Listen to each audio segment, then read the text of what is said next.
Hey everyone, welcome back. Today we're going to be diving into something I think you'll find really interesting. We're going to be looking at how aviation professionals are trained to learn and make decisions. Ooh, that's a good one. I'm excited to get into this.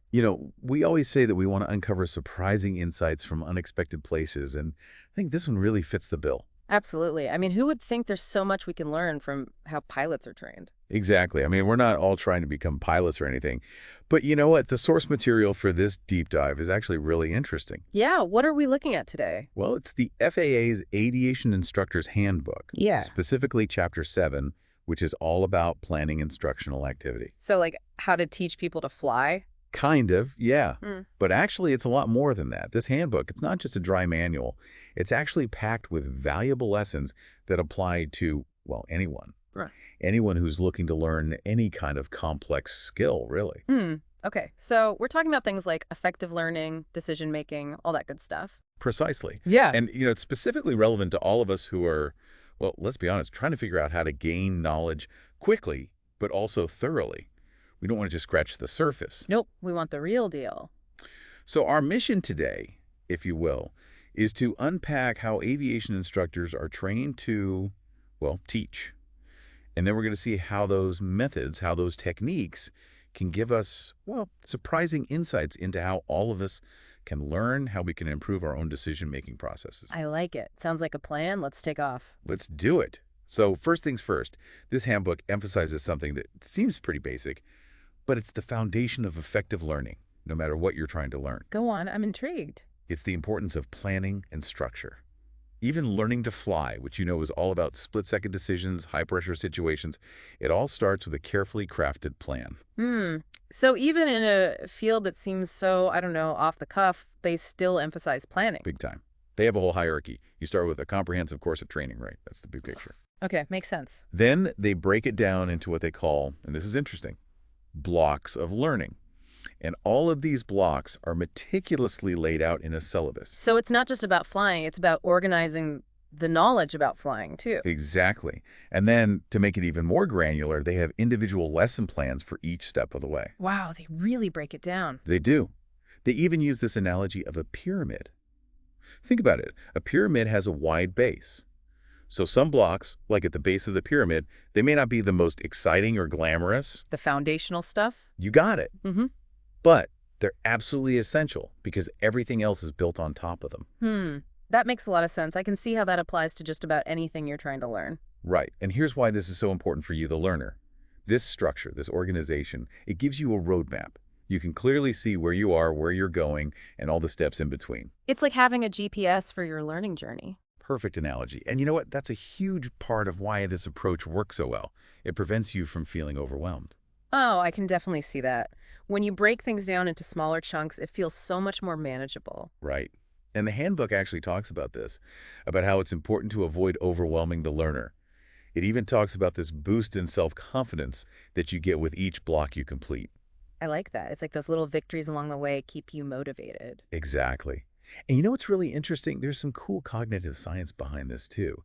Apparently, breaking down tasks into smaller, achievable chunks actually triggers dopamine release in the brain. Really? So we're literally wired to enjoy this kind of structured learning. It seems that way. It makes the process more enjoyable, and that helps you learn better. It's like a win-win. So we have a roadmap, we have our motivation. What else? Well, there's another really important aspect to this whole planning thing. Okay, tell me more. These plans, they're not set in stone. They emphasize flexibility, which I think is really important. Yeah, life happens. You can't always stick to a rigid schedule. Exactly. So the handbook talks about how important it is to be able to adapt to, well, different learning speeds. Some people pick things up faster than others. And also external factors. External factors, like what? Well, things like weather conditions. Let's say you're learning to fly and there's a huge thunderstorm. You're not going to be able to stick to the plan, right? Safety first. Exactly. Or aircraft availability. Maybe the plane you were going to use is, I don't know, getting maintenance done. You got to be flexible. So it's about having a plan, but also being able to roll with the punches. Exactly. But, and this is key, even with all that flexibility, the FAA is very clear about this. The relationship between those learning blocks, it matters. Okay, I'm starting to see where you're going with this. So we can't just jump around randomly. No, no, no. They give this great example in the handbook. Imagine a student pilot who's having trouble with normal landings.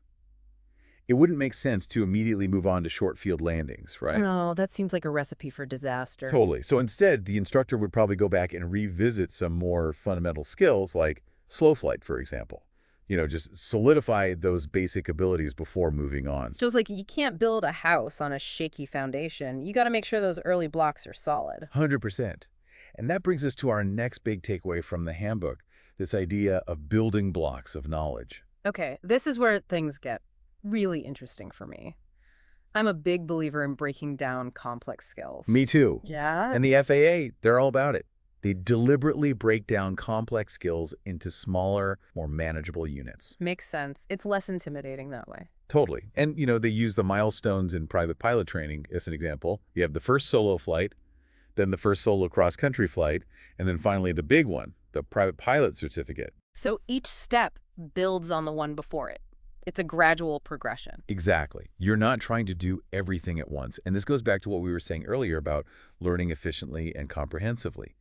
You master those smaller steps, and you build towards the bigger goal without feeling like you're climbing Mount Everest.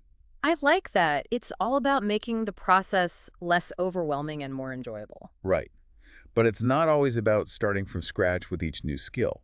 The FAA materials actually talk about the importance of leveraging existing knowledge. Oh, that's interesting. So they're not just about breaking things down, they're also about recognizing what you already know. Exactly. They give this example of a helicopter pilot who wants to learn to fly airplanes. This pilot, they already understand the concept of speed control, right? Sure, that's pretty fundamental to flying anything. Right. But they need to learn how to achieve that control in a fixed-wing aircraft, which is different from a helicopter. So the training can be tailored to build on their existing knowledge? Exactly. They don't have to relearn everything from scratch. It's about recognizing those transferable skills. That's super efficient. It is. And, that brings us to another really important aspect of this whole process, the role of objectives and standards. Okay, this sounds a little technical, but I'm sure there's something valuable in there for us. Oh, absolutely. The handbook is very clear about this. Effective instruction, and therefore effective learning, hinges on having well-defined objectives and clear standards. So basically, you need to know what you're aiming for and how you'll know when you've reached it. Precisely. And this isn't just about the overall course. They're talking about objectives and standards for individual segments, even individual lessons. Wow, they're really specific. But I guess it makes sense. If you don't know what you're trying to achieve, you're not going to get very far. Exactly. And this goes back to what we were talking about earlier. It helps the learner understand the structure. It prevents them from feeling lost or overwhelmed. So it's not just about the instructor knowing what they're doing. It's about making sure the learner is on the same page. Exactly. And what's really cool? These objectives, they're not just about technical skills. Oh, go on. I'm listening. The FAA specifically includes things like safety, something called Aeronautical Decision-Making, or ADM for short, and good judgment in their training objectives. Wait, so they're not just teaching people how to fly a plane, they're teaching them how to think like a pilot. Exactly. And it's not just about thinking. It's also about attitudes and values. Interesting. So they're addressing the cognitive side, like what you know, but also the affective side, like your attitude and how you approach things. Yes. It's about recognizing that being a skilled pilot, or really being good at anything complex, isn't just about memorizing facts or having good hand-eye coordination. It's about having the right mindset, making good decisions. That's fascinating. So what about this ADM thing? What exactly is that? Well, aeronautical decision-making, it's essentially the mental process that pilots use to consistently determine the best course of action in a given situation. It's all about critical thinking and making safe choices. That makes sense. And that's something that goes way beyond just aviation, right? We all have to make decisions under pressure in complex situations. Right. So even though this handbook is specifically about aviation, there are a lot of lessons in there that apply to all of us. I'm loving this. This is so much more interesting than I thought it would be. What else is in there? Well, let's talk about something that I think is really fascinating.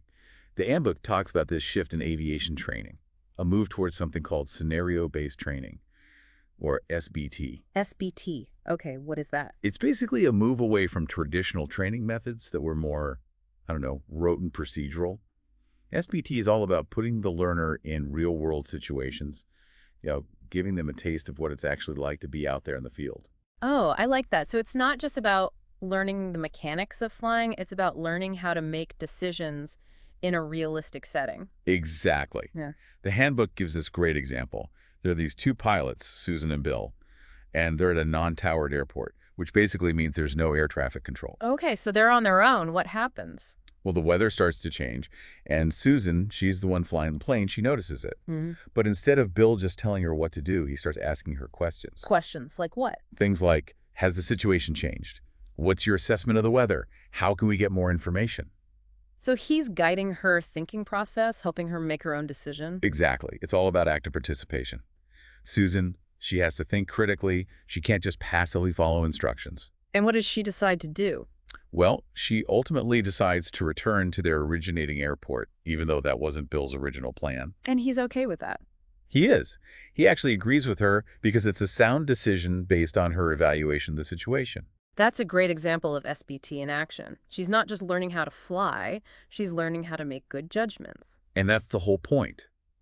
The handbook explicitly contrasts this type of lesson plan, the SBT lesson plan, with a traditional lesson plan. So a traditional lesson plan might focus on a specific maneuver, like turns around a point, let's say. Okay, so you're just practicing the maneuver in isolation. Right. But an SBT lesson plan, it revolves around a scenario, Yeah. like planning an arrival at that non-towered airport we were talking about. So it's about understanding the bigger picture, not just the individual steps. Exactly. It's not just about being able to do the maneuver. It's about knowing when and why to do it and how it fits into the overall situation. And to give you an idea of how specific these objectives can get, for a landing lesson, for example, a specific objective might be: the student will execute a normal landing with all controls coordinated, maintaining runway centerline within plus or minus 10 feet, and achieving a smooth touchdown within the first third of the available runway. Wow, that's pretty detailed. It is. And then the standard, it would clearly define the acceptable parameters of performance for that landing. So it's very clear what the student needs to do to meet the objective. I like that. It leaves no room for ambiguity. Exactly. And you know what's really cool? The objectives of SBT, they're not just about flying skills. They're about things like improving decision-making, managing resources effectively, considering potential hazards. It sounds a lot like what we're talking about today. Right. It's all about fostering sound judgment and making timely decisions that put safety first. These are all skills that are valuable in pretty much every aspect of life. Absolutely. Whether you're flying a plane, running a business, or just navigating your daily life, making good decisions is crucial. Totally. And that brings us to another concept that the handbook talks about. And this one might seem really specific to aviation, but it's actually much more broadly applicable. It's called Single Pilot Resource Management, or SRM. SRM. Okay, what is that all about? Well, it's basically about managing all the resources available to you, both internal and external, to achieve a successful outcome.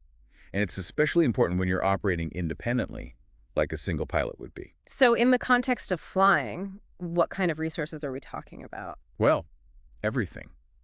Things like the aircraft systems, fuel status, weather information, and even, and this is interesting, the pilot's own physical and mental state. Oh, so it's not just about external factors, it's about managing your own internal resources too. Exactly. Being aware of your own limitations, knowing when you need to take a break, that's all part of SRM.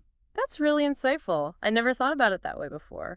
So how does this SRM thing tie back into SBT? Well, the handbook explains that scenario-based training, it actually helps develop that ability to gather information and analyze it effectively, which is crucial for good decision-making.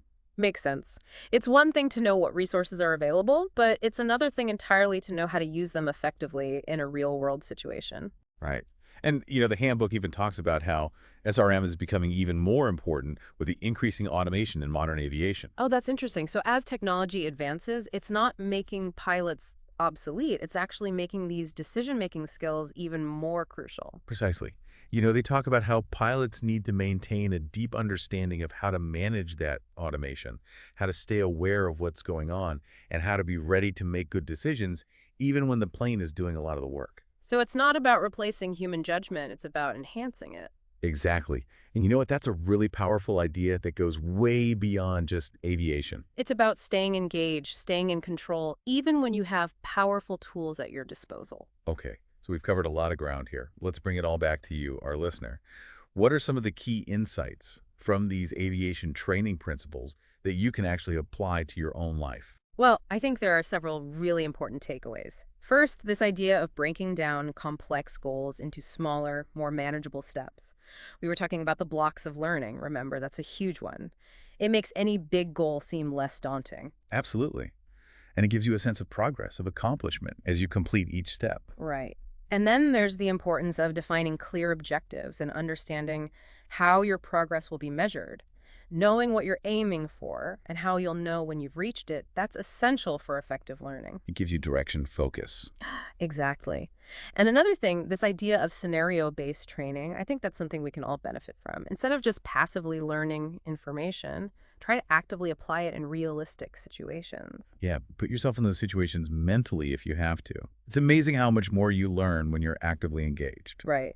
And then finally, and this one's really important, don't just react to situations. Take the time to gather information, assess the situation, and then make a well-considered decision. Like Susan did in that scenario we were talking about. She didn't just panic and make a rash decision. She took the time to think things through. And it ultimately led to a better outcome. Exactly. So there you have it, some really powerful lessons from the world of aviation training. Who knew there was so much we could learn from how pilots are taught? Right. And you know what? I think it's a testament to the fact that effective learning principles, they're universal. Hmm. They apply no matter what you're trying to learn, no matter what field you're in. Absolutely. And I love how they emphasize not just the technical skills, but also the decision-making, the judgment, the mindset. That's what makes a truly skilled professional in any field. Well said. So as we wrap up this deep dive, I'd like to leave you with a challenge. Think about a big goal you have right now, something that seems maybe a little bit daunting. It could be anything, learning a new language, starting a business, anything at all. Right. Now, think about how you can break that goal down into smaller, more manageable steps, those blocks of learning we were talking about. How can you create your own scenario-based training to really test your knowledge and your skills? And how can you ensure that you're not just reacting to situations, but making deliberate, well-informed decisions? Those are the questions I want you to ponder. And hopefully this deep dive has given you some new tools and some fresh perspectives to help you on your journey. Thanks for joining us. Until next time. See you then.